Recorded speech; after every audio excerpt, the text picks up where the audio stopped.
Liberando sus frenos. Hace muchos años, cuando comencé a estudiar las emociones negativas, el punto más crítico que descubrí fue que no se puede hacer ningún progreso hacia la salud, la felicidad, el amor y el cumplimiento del potencial mientras se insista en mantener intactas las emociones negativas. Y lo único bueno de las emociones negativas, si es que tienen algo de bueno, es que las emociones negativas no son permanentes. Lo dice hasta Sigmund Freud, no hay un lugar permanente para las emociones negativas en el subconsciente. En otras palabras, son visitantes indeseados. Son hábitos negativos o patrones de respuesta negativos que pueden eliminarse, y el punto inicial para eliminarlos es entender de dónde vinieron y entender cuáles fueron los factores causales, volviendo a la niñez temprana, que desencadenó el desarrollo de las emociones negativas y nos han dado como adultos una predisposición a ser negativos de una u otra forma. Esto nos lleva al condicionamiento de la niñez temprana. Recuerden que ya dijimos que el punto inicial de los patrones de hábitos negativos compulsivos e inhibitorios era la crítica destructiva. La crítica destructiva es el gran destructor. La crítica destructiva destruye a las personas en su interior y las deja caminando en círculos por fuera. Muchas personalidades han sido minadas y destruidas, mucha autoestima ha sido puesta de lado como resultado de la crítica destructiva más que cualquier otra cosa que podamos imaginar. La crítica destructiva es el gran asesino. Ahora, ¿por qué es eso tan malo? Sabemos que los niños en sus primeros años y al ir creciendo tienen una necesidad tremenda de amor y aprobación de sus padres. De hecho, muchos psiquiatras y psicólogos han dicho que la razón número uno de la enfermedad mental en los adultos es el retiro de amor o el amor no expresado. Sabemos que cualquier persona con prestigio, una persona que es importante para un niño, tiene un impacto enorme en ese niño, y los niños hasta la edad de 6 años tienen muy poca habilidad para discriminar entre una crítica válida y una crítica inválida. Lo que esto significa es que todo lo que diga un padre o un pariente mayor o una persona mayor, cualquier cosa que diga una persona de prestigio o una persona importante para un niño es aceptada como cierta. Es aceptada como una representación válida de la realidad.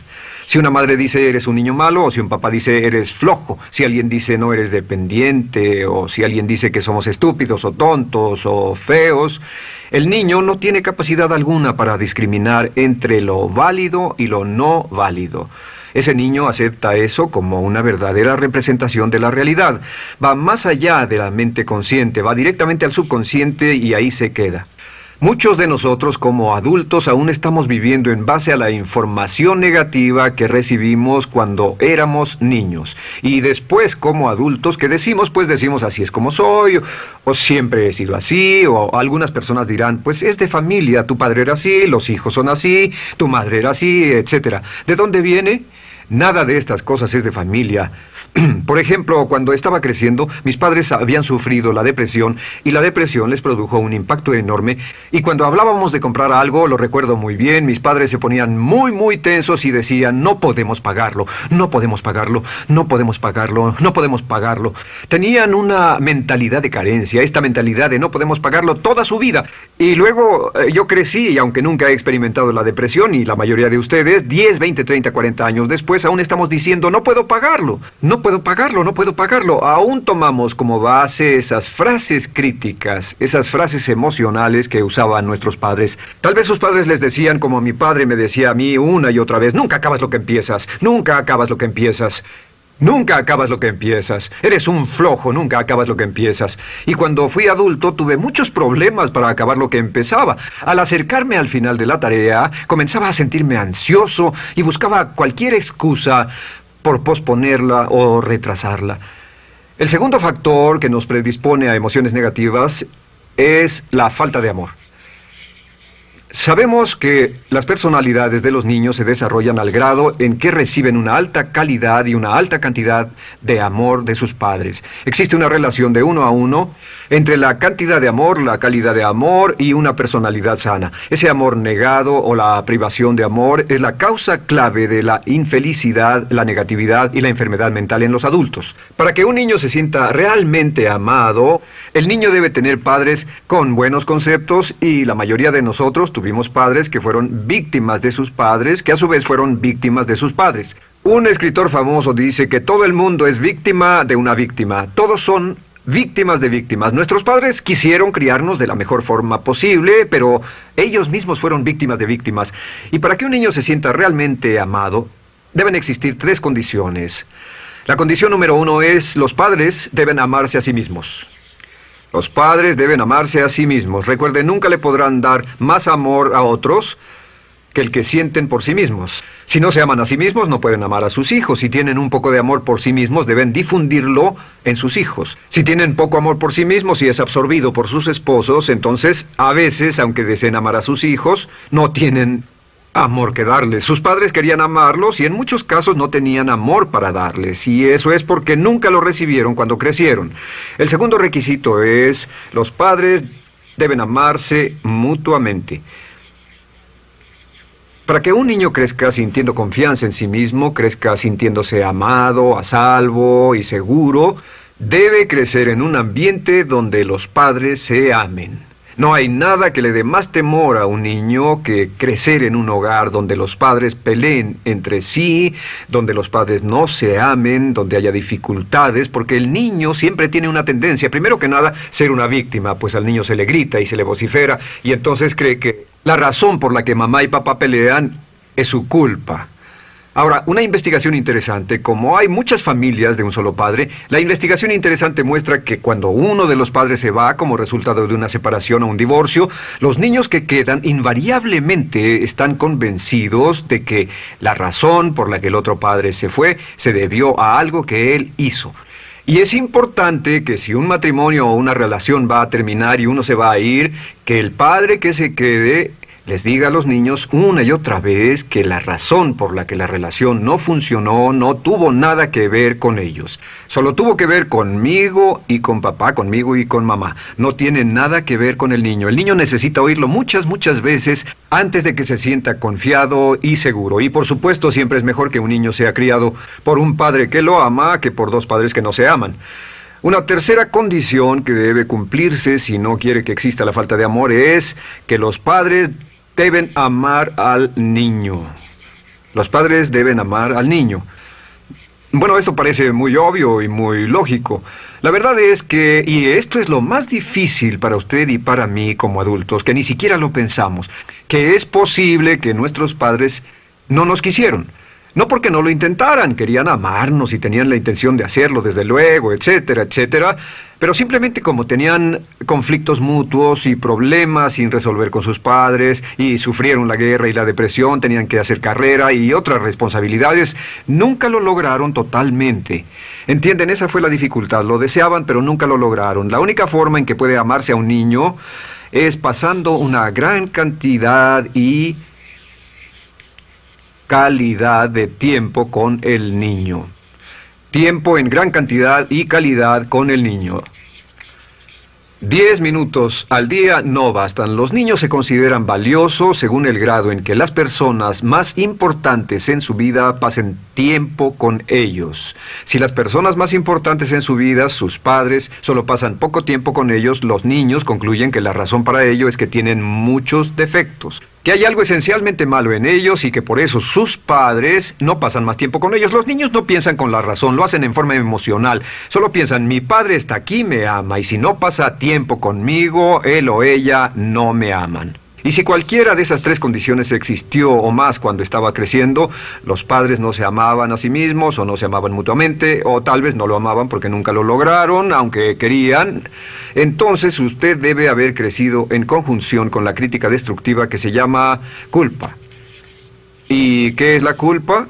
Pues simplemente la culpa es un sentimiento de no valer mucho. ¿De dónde sacamos este sentimiento? Lo obtenemos cuando continuamente gente importante nos critica en nuestra vida y simultáneamente no nos dan el amor que necesitamos. Sentimos que no valemos mucho o que no valemos nada. Y un sentimiento de culpa nos lleva a un sentimiento de falta de mérito, falta de valor y culpa. Y esa culpa, ese sentimiento de falta de mérito, es el mayor problema del siglo XX, la principal fuente de enfermedad mental.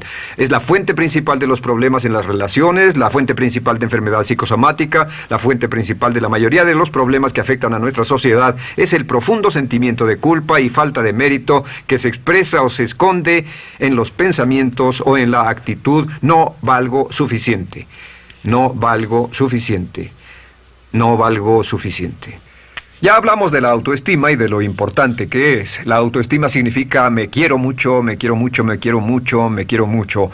Las personas que han sido criadas con críticas destructivas durante su vida no solo no se agradan a sí mismas, no sienten que sean lo bastante buenas para nadie, y en muchos casos están llenos de odio por sí mismos. Se odian a sí mismos, se autocondenan o se detestan. Y verán que esto sale en sus conversaciones y sale en sus relaciones con otras personas. Las personas que no se quieren a sí mismas, aunque quieran tener buenas relaciones, simplemente no son capaces de ello. Las personas que piensan que no son buenas para nada siempre lo hacen aflorar, siempre será un problema. Ahora, ¿cuál es la razón principal de la culpa? ¿De dónde viene la culpa? La culpa viene de 3 fuentes negativas: padres negativos, influencias negativas o religión negativa. Una de las 3. Cualquiera de estas 3 usa la culpa. De la culpa se valen y aprovechan, en especial los padres y las organizaciones religiosas, por 2 razones. Una es el castigo. La culpa se usa para castigarnos. Cuando estamos creciendo, el castigar es la forma más fácil de hacer que uno se sienta mal. Nuestros padres nos hacen sentir mal castigándonos físicamente o sermoneándonos o regañándonos. Y el castigo es una forma muy eficaz de irnos conformando o de conseguir que hagamos lo que los demás quieren. La segunda razón por la que se usa la culpa cuando se practica en forma consciente, y algunas organizaciones la practican así, es para tener más control emocional en especial, porque se puede controlar a una persona emocionalmente con culpa y manipular su comportamiento. Hay muchas organizaciones que usan la culpa como una herramienta de control y manipulación. Si puede controlar a las personas con suficiente fuerza y en forma emocional, puede conseguir su dinero, puede conseguir su tiempo, puede conseguir su compromiso, demandar sus recursos, etc. Muchas organizaciones usan la culpa para aplicar un castigo. Muchas organizaciones de caridad que se anuncian por televisión, en especial las de causas benéficas que involucran a niños o a personas incapacitadas, usan un sentimiento de culpa. A usted le va tan bien que debe sentirse culpable por estas personas que sufren. O envíenos algo de dinero y eso se encargará de su culpa por un momento hasta que lo incluyamos en nuestra lista de correo, etcétera. Y la culpa es un estándar. ¿Por qué se usa tan comúnmente? Pues primero que nada porque casi todos nosotros la tenemos en mayor o menor grado. Y número 2, es fácil. La culpa es fácil. ¿Por qué nuestros padres la usan con nosotros? ¿Por qué nuestras madres la usan con nosotros? Nuestras madres pueden controlarnos con la culpa en un cuarto repleto. Nuestra madre puede controlarnos a miles de kilómetros por teléfono. Los padres usan la culpa en sus hijos porque sus padres usaban la culpa en ellos y así sucesivamente. Es lo más fácil. No existe un esfuerzo físico. Puede hacerse con una mirada o de reojo o una palabra. Ya sabe que las personas siempre buscan lo más fácil. Esté alerta. Ustedes han sido criados en un ambiente donde se les ha hecho sentir culpa y casi todos lo vivimos. Debemos entender que la culpa es como una letrina o bacterias emocionales negativas que se colocan en la raíz de su psique o su subconsciente y activan todas las demás emociones negativas: furia, odio, envidia, resentimiento, frustración y duda, temor, etcétera. Las crea y las activa a todas. Y la forma para, en realidad, deshacerse del centro es exorcizarlo, extirparlo. Y es lo que vamos a hacer el resto de esta sesión. Primero, ¿cómo podemos saber si nos criaron con sentimientos de culpa? Bien, a esto le llamamos la manifestación adulta de la culpa. Manifestación adulta de la culpa. Puede saber, probándose a sí mismo, ¿cuánto de esto tiene? Número 1, la manifestación adulta de la culpa es que tiene sentimientos de inferioridad, sentimientos de inadaptabilidad y de no merecer las cosas. No siente que merezca que le pasen cosas buenas. Si una persona ha sido criada con crítica destructiva y se le hace sentir culpa, entonces cuando logra éxito, aún con un tremendo esfuerzo, tiene una tendencia terrible de sentir que no se lo merece. A esto se le llama, por cierto, temor al éxito. El temor al éxito es solo otra forma de decir que la persona que ha estado condicionada a pensar de sí misma como poco valiosa o no lo bastante buena, se siente muy incómoda cuando experimenta el éxito. Se siente muy tensa y a disgusto. Realmente si sienten demasiada tensión, comienzan a aspirar cocaína, a beber demasiado alcohol, se enredarán en comportamientos autodestructivos, tendrán una sensación tremenda de ansiedad, como si alguien fuera a descubrir algo de ellos. Hay un libro en la librería que dice, si me está yendo tan bien, ¿por qué me siento como un impostor? Tienen el llamado síndrome del impostor. ¿Alguna vez ha tenido éxito en algo y la gente ha ido a usted a decirle, vaya, hiciste un excelente trabajo, o eso es maravilloso, aunque haya sido muy duro para usted, y sintió que los demás iban a descubrir, siente como que, es decir, que iban a descubrir que realmente no es bueno, que solo fue un fraude, solo un accidente, y por supuesto es lo que dice, fue coincidencia, fue un accidente, la verdad, no sé ni cómo lo hice. Hacen todo lo posible por huir de ese sentimiento de inferioridad y de no merecer las cosas. Estén muy alertas. La segunda manifestación adulta de la culpa es la autocrítica destructiva. Hay una línea de un gran poeta que dice, aquellos a quienes se les hace mal, hacen mal a su vez. Los niños a muy temprana edad, a veces a la edad de 2 o 3 años, comienzan a menospreciarse, se desgarran, hasta se golpean y se castigan físicamente si se les critica demasiado.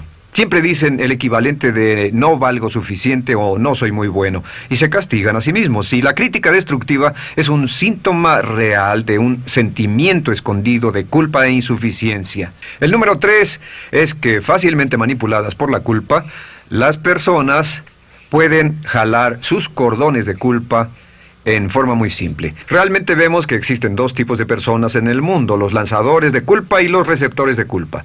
Invariablemente, estas personas se atraen mutuamente. Y por supuesto el lanzador de culpa es la persona que se identifica con el padre que lanzó la culpa y el receptor es la persona que se identifica con el que atrapó la culpa. Pero los lanzadores y los receptores de culpa se unen, se equilibran perfectamente, se establecen y forman una nueva generación de lanzadores y receptores de culpa. Podemos decir que usted es fácilmente manipulado por la culpa, porque ha estado muy bien condicionado. Su jefe puede tirar de su cordón de culpa, una persona en un autobús puede tirar de su cordón de culpa, una sobrecargo puede tirar de su cordón de culpa. Esté muy alerta a esto. La cuarta manifestación de culpa es que usted la usa. Usa la culpa y culpa a otro generosamente. ¿Por qué? Pues si ha funcionado en usted, la hará funcionar en ellos. Le parecerá que es un intercambio, un trato muy justo. Usa la culpa y la culpabilidad y se convierte en la base de sus relaciones con los demás. Cuando algo sale mal, les echa la culpa a ellos. Algo sale mal, culpa a alguien más. En cuanto hay un problema, busca a quién culpar. Un experimento muy interesante con la cámara escondida hace algunos años, fue que hicieron una plancha de hielo y la pusieron en la acera sin que nadie los viera. No hacía mucho frío, pero lo hicieron y observaron cómo reaccionaban las personas cuando pasaban por ahí, cuando caminaban por ahí, llegaban a esa plancha de hielo, se desequilibraban y se resbalaban, y lo primero que hacían era observar a la persona más cercana a ellos, enojados, verdaderamente furiosos. En otras palabras, buscaban a quién culpar. Y si no había nadie cerca de donde habían caído, se levantaban otra vez, miraban a su alrededor, no había nadie y entonces pateaban el piso, pateaban con fuerza y se iban. Nuestra tendencia natural cuando algo sale mal es buscar a alguien o algo a quien culpar, en especial si nos criaron con una culpa continua. Y la quinta manifestación es lo que llamamos lenguaje víctima. Ahora recuerden que hablamos sobre la ley de concentración. Dice, lo que siembras cosecharás.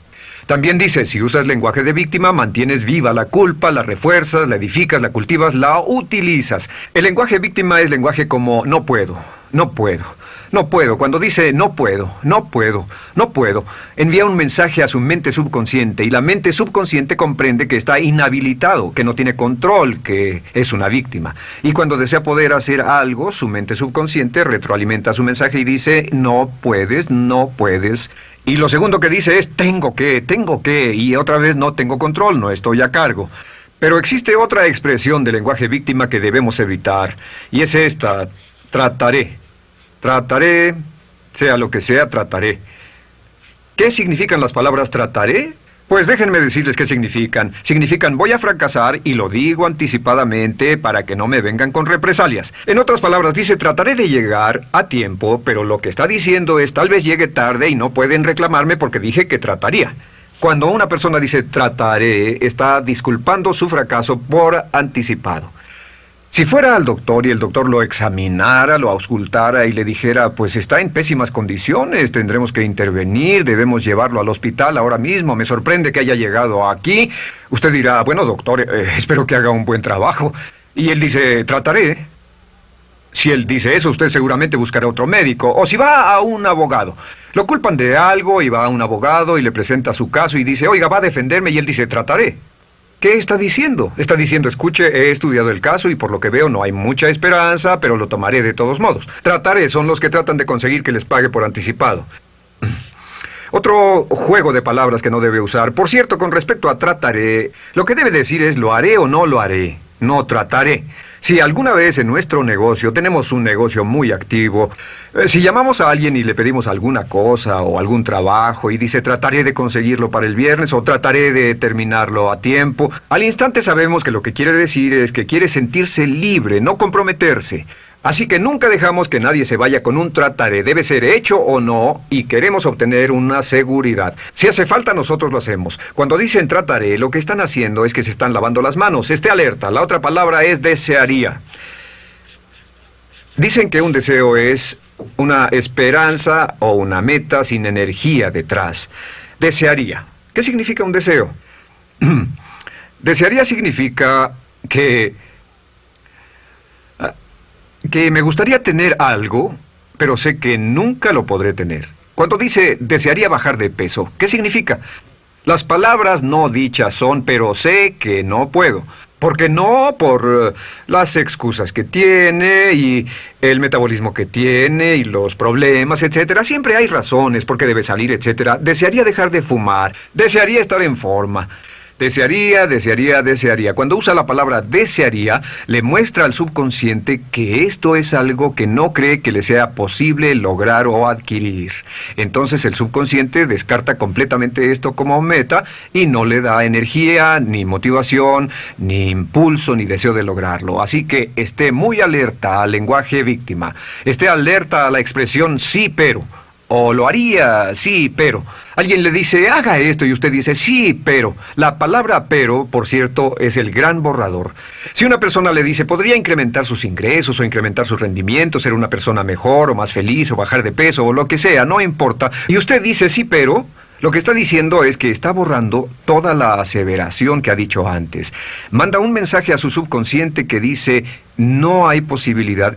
Y no hace esfuerzo, no otorga energía, no ejerce capacidad alguna hacia el logro de esa meta.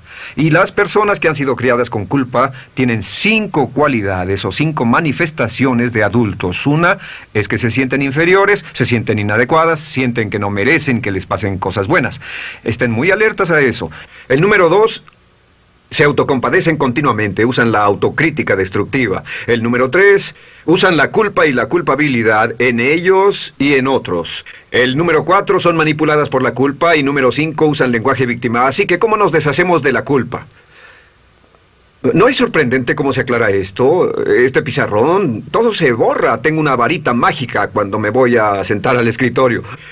Entonces, ¿cómo nos deshacemos de la culpa? Para deshacerse de la culpa...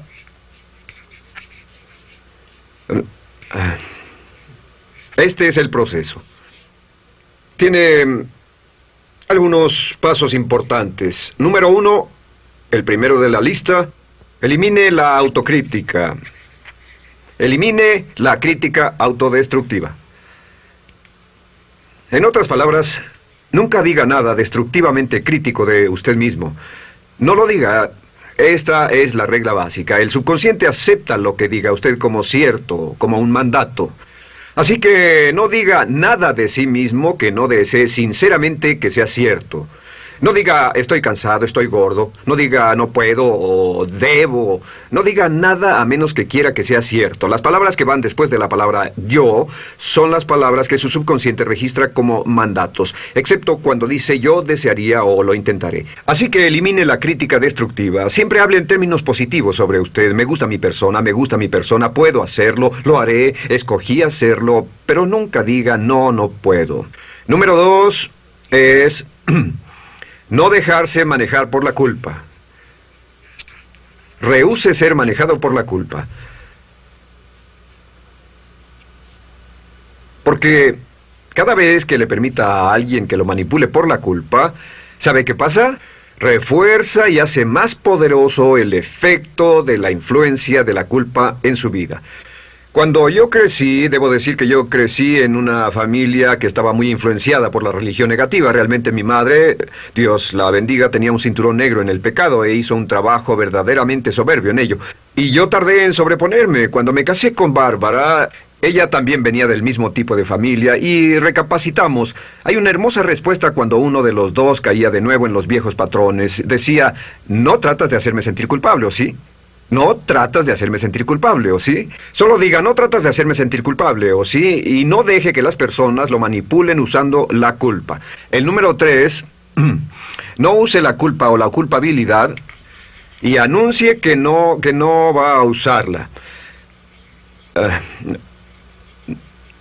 No la use en otras personas y permita que sus hijos o su cónyuge digan lo mismo. No tratas de hacerme sentir culpable, ¿o sí? Repítalo una y otra vez. Y si la otra persona le dice, eso es lo que trato, contéstele, no va a funcionar. Y no funcionará. Es que la culpa solo funciona mientras usted no sepa que está siendo usada en usted. El número 4 es lo que llamamos la ley del perdón. Es la más importante de todas. Realmente es el centro, es el meollo de toda esta sesión. La ley del perdón simplemente dice que usted está sano mentalmente hasta el grado en que pueda perdonar libremente y olvidar las ofensas. Que su habilidad para perdonar a los demás es la clave que determina su felicidad y su éxito en la vida. Su habilidad para perdonar a los demás es la única forma de eliminar la culpa. Su disponibilidad para perdonar a los demás y olvidar ofensas es el determinante más importante de si usted está o no totalmente integrado y es un adulto que funciona como ser humano. Porque la tendencia de culpar y de guardar rencores es una tendencia patológica infantil que la poseen todas las personas que están enfermas mentalmente. La habilidad para olvidar, para perdonar libremente, es la marca del ser humano realmente iluminado. Ahora, acepte eso como real. Hay 4 personas a las que debe perdonar. Número 1, perdone a sus padres. Perdone a sus padres por todo lo que le hayan hecho para herirlo. La mayoría de nuestras investigaciones muestran que casi todos nuestros problemas como adultos se remontan a no estar dispuestos o no poder perdonar a nuestros padres por algo que hicieron que nos hirió. Perdónelos un 100%, escríbales, llámeles por teléfono, dígales, o cuando menos perdónelos en su corazón, pero perdone a sus padres. Número 2, perdone a los otros. Perdone a todos los demás. Perdone a todos los que lo hayan herido de algún modo, por cualquier cosa, y déjelo así. Ahora, hay muchos que dicen no puedo perdonar a esa persona por lo terrible que me hizo. Pero recuerde esto, el perdón es perfectamente egoísta. El perdón no tiene nada que ver con la otra persona, solo tiene que ver con su paz mental y con su propia integridad mental. Número 3, perdónese a sí mismo. Perdónese por todas las cosas débiles, tontas, insensatas y estúpidas que haya hecho, porque todas las personas han hecho cosas tontas, insensatas, estúpidas y ridículas, pero perdónese en un 100%. Y finalmente, la última parte de esto, si ha hecho algo que hirió a alguna persona, vaya a disculparse. Es sorprendente el hecho de vidas que se arruinan año tras año por personas que no tienen la fortaleza intestinal, las agallas y el valor para decir lo lamento.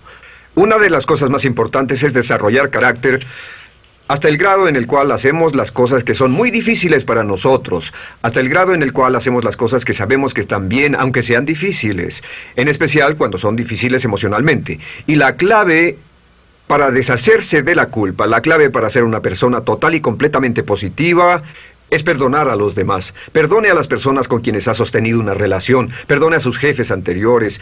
Perdone a los amigos que lo han herido. Perdone las inversiones que estuvieron equivocadas. Perdone a los jefes que lo despidieron. Perdone a sus padres. Perdone a todo el mundo. Desarrolle una actitud hacia la vida con la que rehúsa guardarle rencor a los demás. Solo repita una y otra vez: los perdono a él o a ella por todo. Los perdono por todo. Los perdono por todo. Y eso es todo. La clave para librarse de las emociones negativas es rehusarse totalmente a continuar con cualquier situación negativa. No olvide que es un acto muy egoísta, y será tan egoísta como usted quiera. El acto del perdón lo libera y libera a la otra persona y le garantiza que se moverá rápidamente hacia el cumplimiento de su potencial. Para tener éxito, una mujer debe ser mejor en su trabajo que un hombre. Golda